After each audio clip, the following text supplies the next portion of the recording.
ఈ ధరణి అనే ఏదైతే వెబ్సైట్ కావచ్చు లేకపోతే వారు చెప్తున్న ఈ సాంకేతిక అద్భుతము చంద్రశేఖరరావు గారు సొంతంగా కనిపెట్టిందో లేకపోతే చంద్రశేఖరరావు గారు సొంతంగా మన రాష్ట్రానికి అందించిన గొప్ప వరప్రదాయిని ఏం కాదు అధ్యక్ష.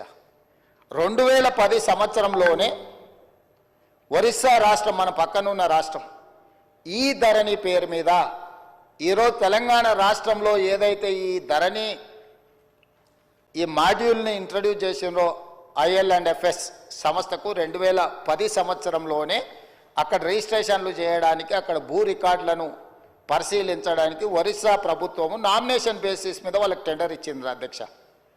2019 సంవత్సరంలో చంద్రశేఖరరావు గారు ఏ సంస్థకైతే కట్టబెట్టిండో అదే సంస్థ, అదే యజమానులకు ఒరిస్సా రాష్ట్ర ప్రభుత్వము 2010 సంవత్సరంలోనే ఈ ధరణి పేరు కూడా మార్చలేదు అధ్యక్ష.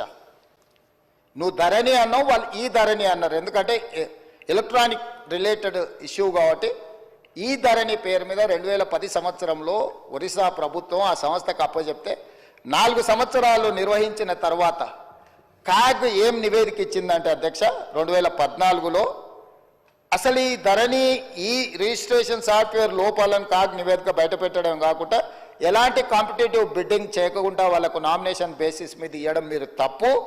వాళ్ళకి ఎలాంటి అనుభవం లేదు